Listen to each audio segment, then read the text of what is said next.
The Full Circle.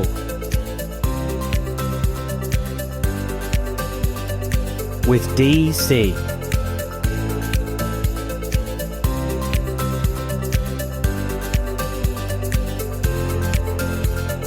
And a very, very, very, very, very good day, everybody. My name is DC. I am the host of The Full Circle, as I'm sure you all know by now. Thank you so much to everyone who's been listening, following, commenting. I cannot thank you all enough. I'm going to say it every week because I'm so thankful. This week, after her amazing performance on the second Full Circle show, I have brought back my partner, Abi Roberts. Boom, boom, boom, boom.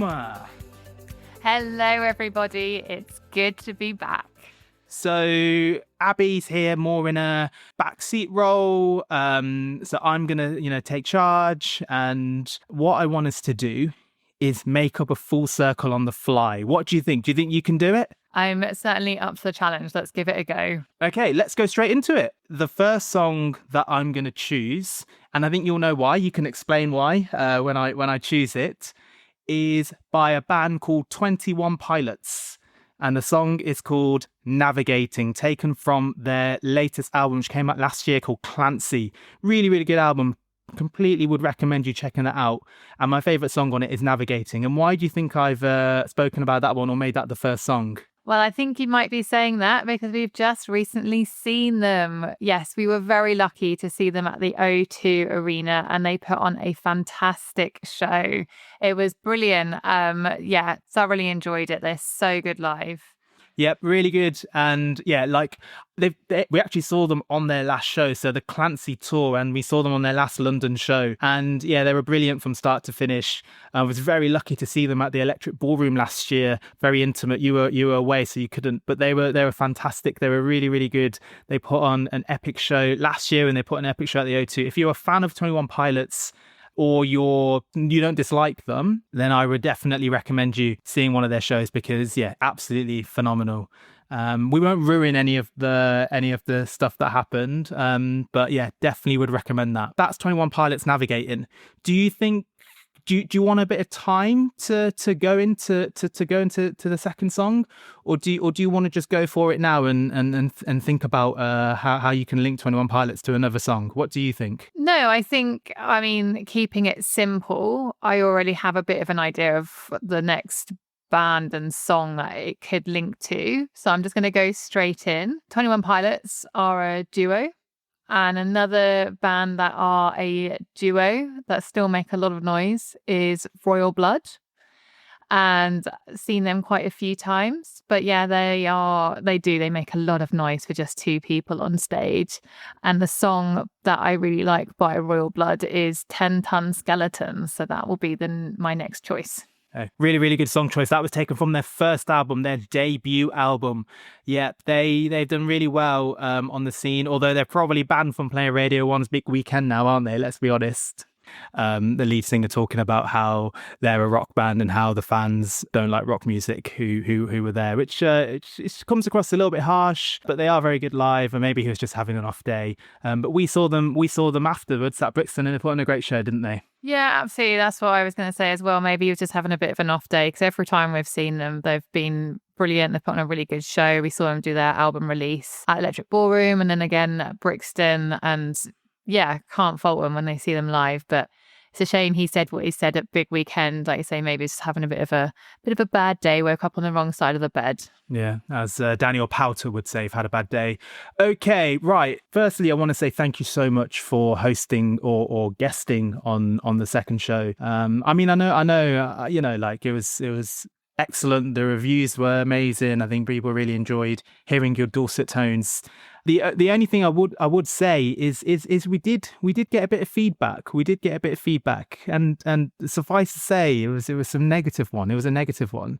And what I want to ask you is, the Enter Shikari song with Orgasm, the first song we went for. What's the name of that song? Void Strikes Back. Void Strikes Back, isn't it? It's not. It's not. It's the Void Stares Back. Is it really? Yeah, I didn't know that. I must have known it, but I think we've always referred to it as the Void Strikes Back.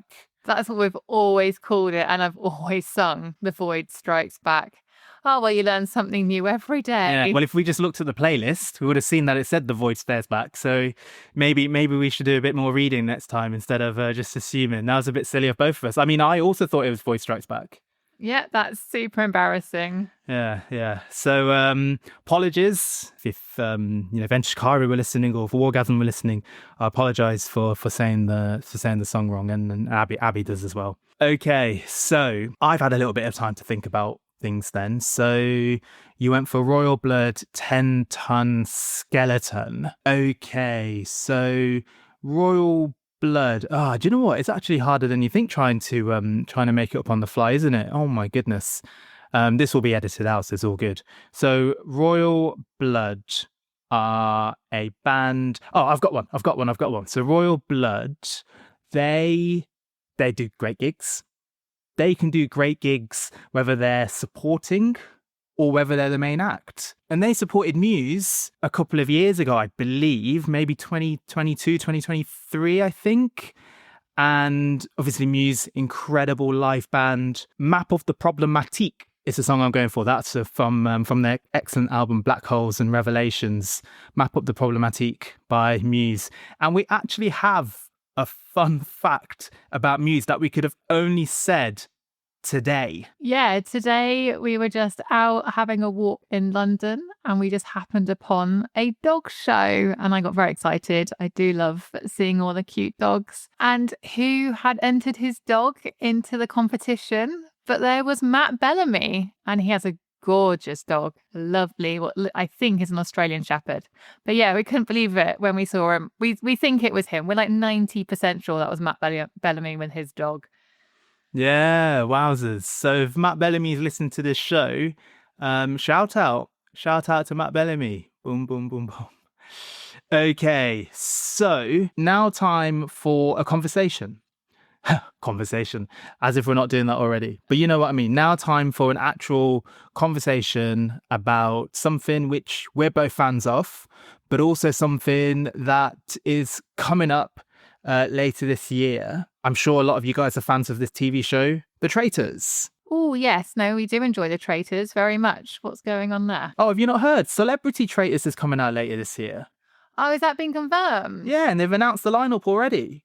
No way. Who have they announced? Well, let me get it up for you. Let me get it up. So, for those of you that don't know, actually, while I get it up, why don't you explain what Traitors is about? Traitors is a TV show. A little bit late to the game. My parents got on at me to watch this saying that we'd both love it, and they were absolutely right. I suppose it is reality TV. They are locked in a castle in Scotland, and it's based on a game. There are some murderers, and the faithful have to work out who the traitors or murderers are.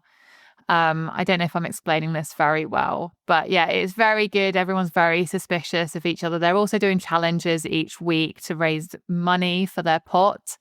And if the traitor gets all the way through to the final without any of the faithful guessing that they're a traitor and then being evicted, they win the whole pot. But if it's the faithfuls that win, then the pot gets divided by how many faithfuls are left at the end. Yeah. And there's been three series now, all been really, really good. I think series 1 and 2 are probably more superior than series 3, but all three worth watching.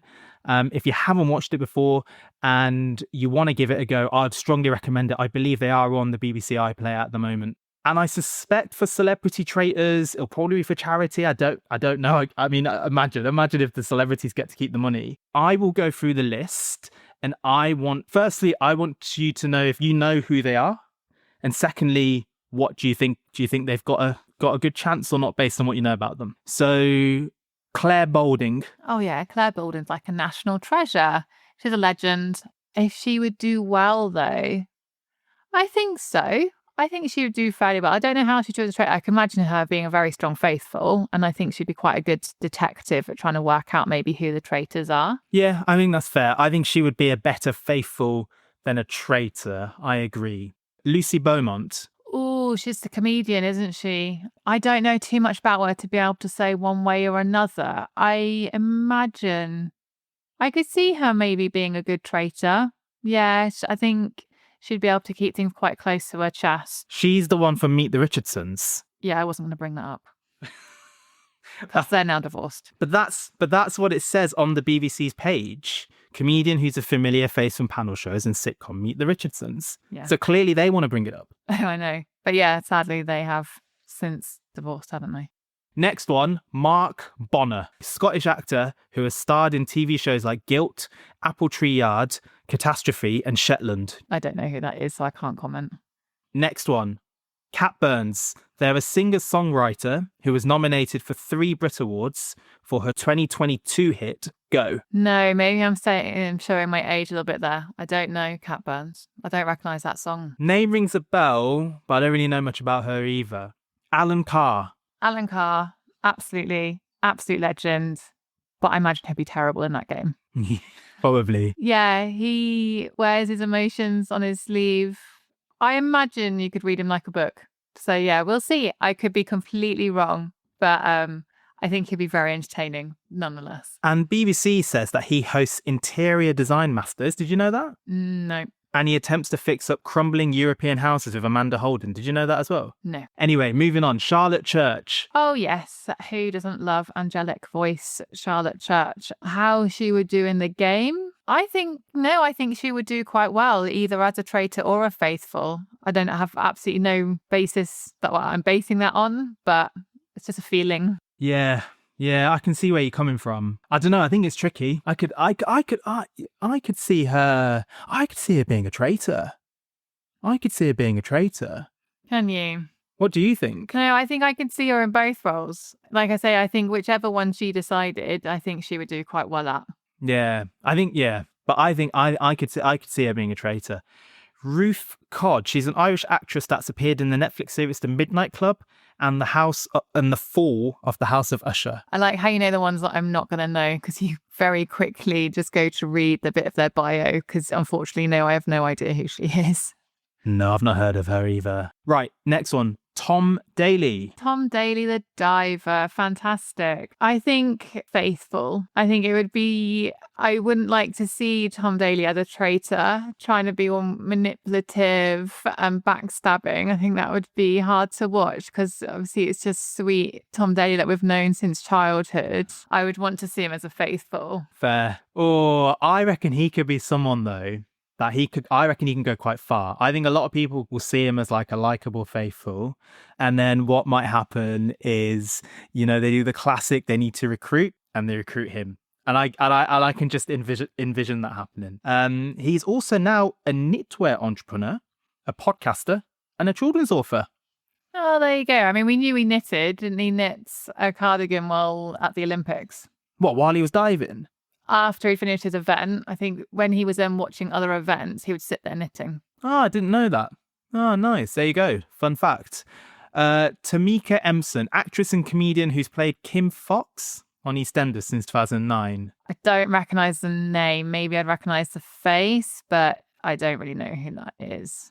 I'll get a picture of them up. Here we go. That's what they look like. Recognise them? No, I don't actually. Okay, fine. No, neither do I. We'll see how they do. Next is Paloma Faith. Yeah, Paloma. Obviously know her as a good singer-songwriter. Not necessarily my cup of tea of music. I just know her as being a bit eccentric. That's what I'm going for. Eccentric. Really likable person. Really lovely. How she would do on the game, I actually couldn't say. I couldn't say either way whether she'd make a good traitor, faithful, or if she'd just be really bad. I think one of the things that actually maybe comes across a bit scatty, but actually is that all just a long game and she'd be quite good. Time will tell. She's had 6 UK top 10 albums and has also acted in shows like the Batman spin-off Pennyworth. Oh, I didn't realise she acted. Sir Stephen Fry. Oh, what a legend. I mean, surely he would do quite well. I imagine he could play quite an analytical game, sussing out people, reading rooms. I think he'd do quite well. I think he'd be a good traitor as well. Like, again, I think he'd be able to play a bit of a long game. Is he too like that though? Is he going to be like too much? You know how sometimes we see some people that like overplay it?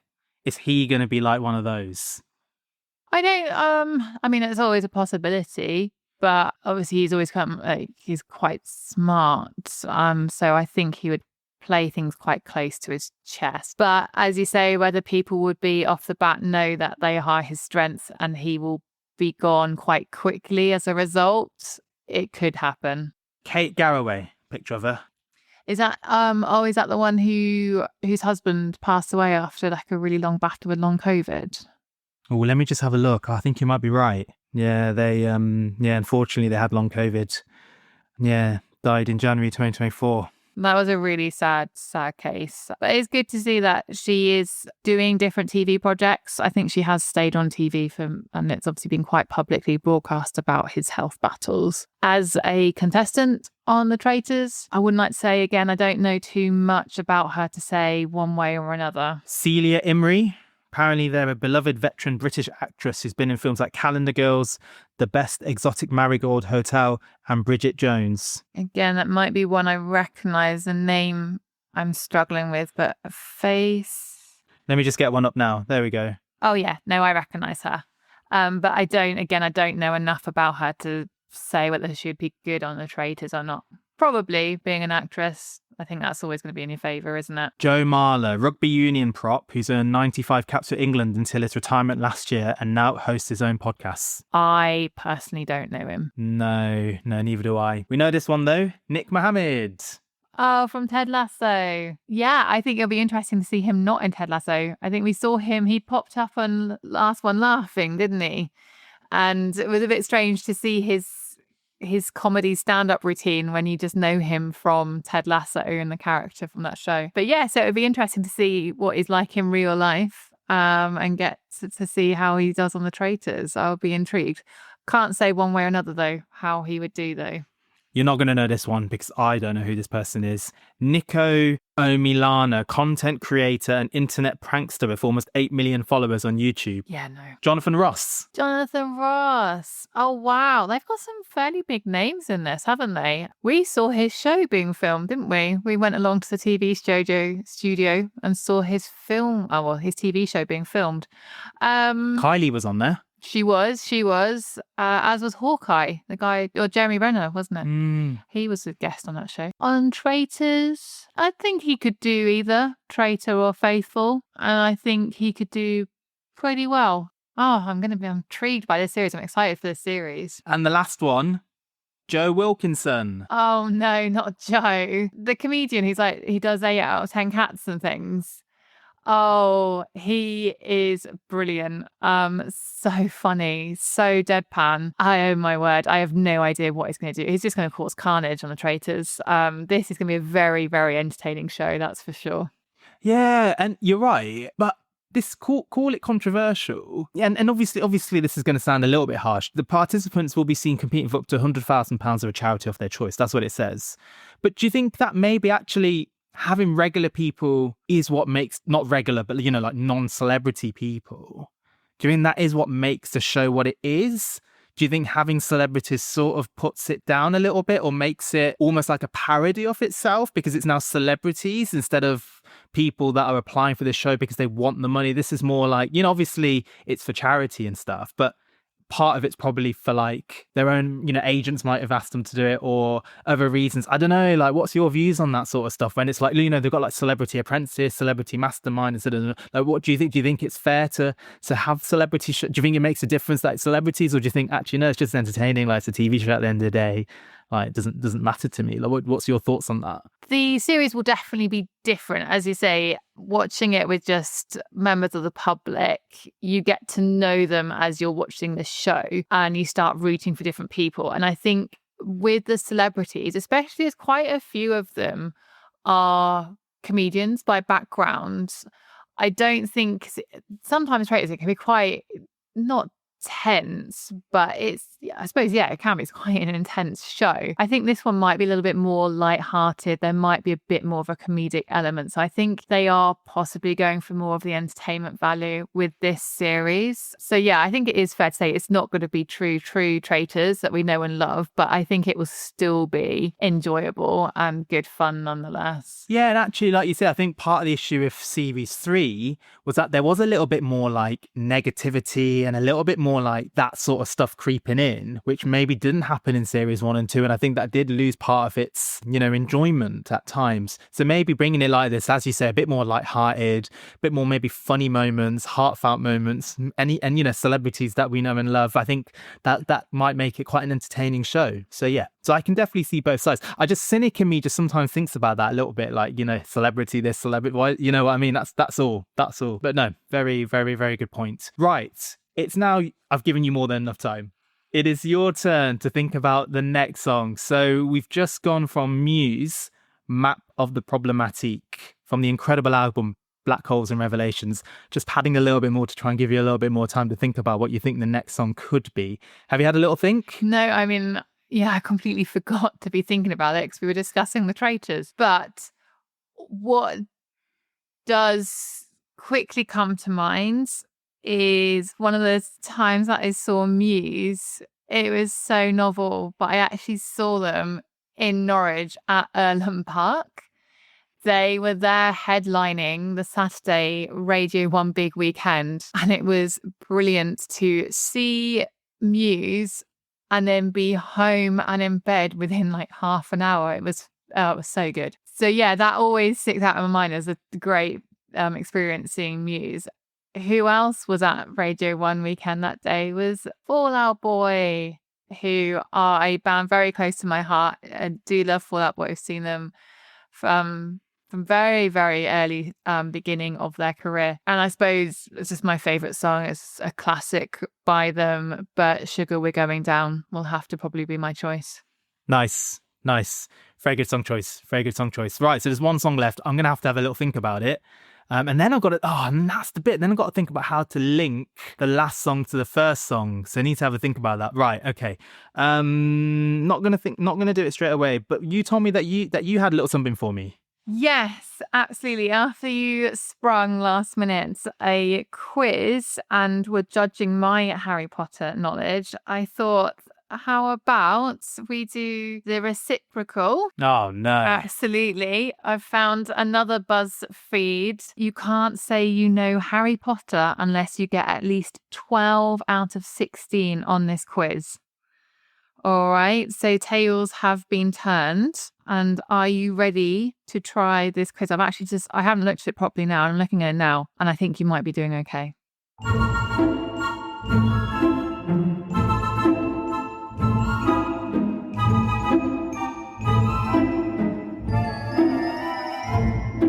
So, question 1. What is Harry's aunt called? And it's a choice of 4. Muriel, Marge, Mary, or Magdalene? Right, Harry's aunt.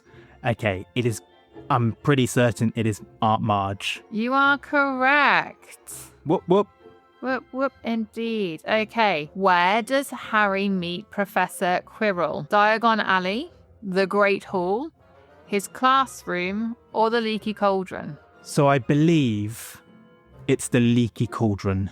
I think you might be correct. And you are correct. Absolutely. They bump into each other, don't they? True or false? When Ron's slug spell backfires, he is wearing a tie. Oh, this isn't as easy as... I think you put pressure by saying this is going to be easy. False. It is true. I thought I was really torn between that one. Yeah, I suppose just he's in his school uniform, isn't he? Overthought it. Yeah. Who says this? We've all got both light and darkness inside us. What matters is the part we choose to act on. That's who we really are. Was that said by Dumbledore, Sirius, Lupin, or James Potter? It's got to be Dumbledore, surely. And it is not.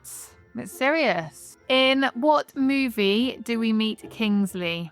Prisoner of Azkaban, Goblet of Fire, Order of Phoenix, Half-Blood Prince. I think this is Order of the Phoenix. Yes, you are correct. What is Dumbledore's sister called? Amelie, Andromeda, Ariana, Alana. Yeah, the thing is, because they're all A's, this is how they get you. They really try and say all the A's to confuse you a bit. Can you repeat the answers again, please? So we have Amelie, Andromeda, Ariana, or Alana. See, it's either Andromeda or Ariana. This is just, Andromeda. Oh, it was Ariana. Uh, Oh, 50-50. You were very close. Okay. How long did Trelawney tell Umbridge she'd been working at Hogwarts for? 16 years, 14 years, 10 years, or 15 years? You genuinely thought that this quiz was easy. Yeah, I take that back. You really jinxed it. Really have jinxed it. Say the choices again. Sorry. It's because... Sorry, say it again. 16, 14, 10, 15 years. 16 years? Correct. Oh, Well done. thank you. Who accidentally removes the bones from Harry's arm? Hagrid, Lockhart, Ron, Harry. Lockhart. Correct. What is the Weasleys' owl called? Errol, Erin, Ernie, Ellis. Errol. He's rolling now. What is Slughorn disguised as when we first meet him? A grandfather clock, a sofa, an armchair, or a dining table? A sofa or an armchair? Come on. Like, they're basically the same things, aren't they? Am I making that up? What's the difference between a sofa and an armchair, genuinely? A sofa has more than one. So we're sat like, this is a 3-seater, so that's a sofa. An armchair is a single solo chair. Oh, see that? Okay. I think the answer is sofa, but that's just like, I don't know, again, confusing. It's armchair, isn't it? It's armchair. Yeah, I knew Yeah, it. This is what I'm sorry. saying. It's not as straightforward as... If it was just him solo in the chair. What house is Harry playing against when he falls off his broom due to the Dementors? Slytherin, Hufflepuff, Ravenclaw, or Gryffindor somehow? Playing against Gryffindor, imagine. It's a little cheeky little practice match. No, it's Hufflepuff. Correct. What is Hagrid's dragon called? Nellie, Nelson, Norbert, Norris. Not on your Norbert. Correct. When Scrimgeour reads Harry, Ron, and Hermione Dumbledore's will, who is sitting in the middle? That's a spoiler, sorry. Ron, Harry, Hermione. Who's sitting in the middle? I Abby, did you... I'm not even trying to be funny. But why did you say, oh, you hang your head in shame if you don't get this? Or, because genuinely, that's a 1 in 3 chance. Do you know... Before I say the answer, do you know the answer? No, not a clue. There you go. All right, 1 in 3. Who's sitting in the middle? Let's say Harry. No, it was Ron. Obviously it was Ron. Should have clocked that. My disclaimer, I only read the first question. What does Moody turn Malfoy into? A rat, badger, ferret, or an otter? Ferret. So some are all right, aren't they? Who gives Harry a love potion? Hang on. Was I correct? Yeah, sorry. Yeah, Sorry, correct. sorry. Who gives Harry a love potion that Ron accidentally consumes? Alicia Spinnet, Romilda Vane, Katie Bell, Pansy Parkinson. Romilda Vane. Correct. What number vault of Gringotts was the Philosopher's Stone in before Hagrid removed it? 714, 711, 687, 713. 714 and 713 sound right. My feeling is 714. It's 713. You were so close. You've gone down to 50-50 and then unfortunately went for the wrong one. So you got 10 out of 16 correct. And it says, okay, not bad, but hit and miss, but I'll forgive you. But you scored better than 36% of other quiz takers. That means I didn't do very well. I think genuinely, like, I'm not even like trying to say this to like defend myself. Obviously, I should have done better. But I do think, and I think this is some words to just. This happened to me before. Whenever someone says, "Oh, this is easy. You're gonna absolutely smash it," for some reason, psychologically, for me, I really struggle with that. But when people say, "Oh no, it's gonna be tough," for some reason, psychologically, I'm like, "Oh, okay, well, I've got nothing to lose here. Let's go for it." So yeah, I'm not blaming this on you because that's wrong of me to do that because I would never blame anyone for getting questions wrong that I should have got right, but it was your fault. I think, like I say, I didn't fully read the quiz. So yeah, hands up with that one. And some questions were questionable. I don't know. It doesn't matter how much Harry Potter knowledge. There is no way of knowing which characters sat in the middle unless... It's probably not mentioned in the books. It's only if you've seen the films to visualize that. So they were questionable. So Yeah, maybe if we do this again, I'll find a better quiz. No, it's all good. It's all good. No, actually, that was the point. The point was, can I get this score?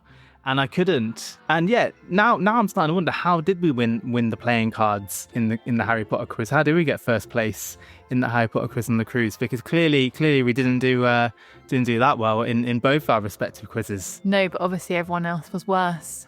Yeah, but 64% there were better than what I did. So yeah, so maybe the cruise has a very low level of Harry Potter fans or knowledge of Harry Potter. Okay, so the last song, Fall Out Boy. Well, the fourth song was Fall Out Boy, Sugar We're Going Down. So let's see. Okay, I think I've got an idea, but I might have to look on my phone. So I think I feel like there's a link between like Fall Out Boy and Linkin Park having like the same like tech, and they made their own band. I feel like that's something. Sorry, I know this is really, really bad of me to do that. Why don't you tell them about no, I found it. Yes, Fall Out Boy and Linkin Park Roadies start own band. So basically during COVID, when gigs weren't happening, they just made their own band. They called themselves Knives. And yes, I remember now. They haven't mentioned this here, but I think I read about it on Reddit or somewhere, and people said there's a reason why they're the tech and not the actual band. Because no disrespect to them, and I'm sorry I haven't listened to them. They might be incredible, but you can be like technically really good at an instrument. But if sometimes it's also not just about that, it's about like making the melody that sounds catchy and things like that, and sometimes some people just it's the creativity, isn't it? You can have the technical skills, but do you have the creativity skills to make it sound good, like to make it sound mainstream or make it sound like palatable for the for the consumer? And maybe that's why they don't have their own bands, and maybe they're just like, well, I might as well just make our own while we're not. What do you think? Do you think I'm being a bit harsh? No, I mean, I didn't know that story. I didn't know that link between the two bands. My first thought is, I mean, that's just pretty cute. I think that's good for them, trying and following their dream if they want to be in a band, and they use that opportunity to just give it a go. Obviously, it doesn't sound like they made much of it because I've not heard them, not to say that that's a barometer of how well a band does or something. But yeah, obviously, as long as they enjoyed it, that's the main thing. Yeah, so we'll go for Linkin Park. They've got a album out called From Zero. They've recently released a deluxe edition. The song I'm going to choose is Two-Faced, a very, very good song, really catchy, very similar to their earlier stuff, and just incredible. Linkin Park are one of my favourite bands. I've been from them from the start, been with them from the start, just absolutely loved them when Chester was. I mean, you guys who heard the show pre podcast will know about me and my love for Linkin Park. So I'm not going to repeat it in too much detail, but they're incredible. They're definitely one of my favorite bands, if not my favorite band. And so now we can link Linkin Park to 21 Pilots quite easily in my head. That's why I thought of it like this. Are you okay with me finishing the link, or did you want to have a go? No, I was going to say, and now you've got the challenge of trying to link them, but it sounds like you're already on it. Well, yeah, I was thinking like maybe that's the way to do it. So I think Linkin Park they headlined Download Festival in 2014. Another band that were at Download Festival in 2014 were 21 Pilots. Hence completing the full circle. We did it. Hey, excellent. High five. Whoop. Nice. It's quite tough, isn't it? Especially doing it on the fly. I didn't think you were going to be able to link Linkin Park 21 Pilots.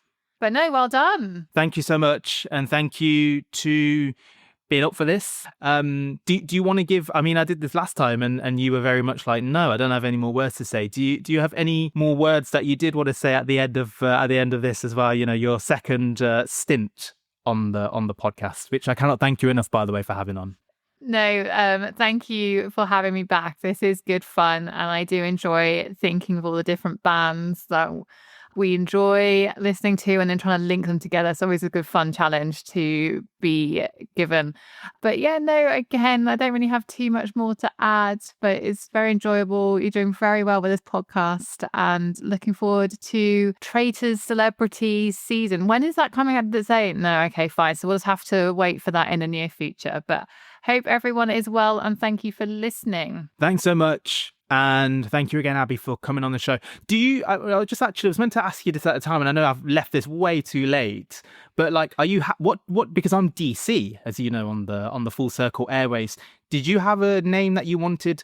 Did you have a podcast alias that you wanted? Or are you happy being called Abby or? No, I think Abby's fine, isn't it? I think ACR just makes me think of the medical term. I mean, in primary school, I used to be called Abi National, but thankfully that bank doesn't exist anymore. Yeah, sorry, I'm trying so hard not to laugh. But it's really difficult. No, I'm only joking. No one's going to call you Abi National as the bank doesn't exist anymore. People used to call me Debenhams. That doesn't exist anymore. It's all, so luckily you could argue that people who call us names of companies in the past are doomed to fail. Yeah, seems that must be the trend. Okay, thank you so much, Abby. I really appreciate it. And thank you so much to everyone that's listened, that's followed, that's commented. I really hope you keep enjoying the show, and I really, really hope you listen to future shows as well. Obviously, there is only one way to end this. I say it every week because it is really important. It's really important to stay safe. Don't eat beef.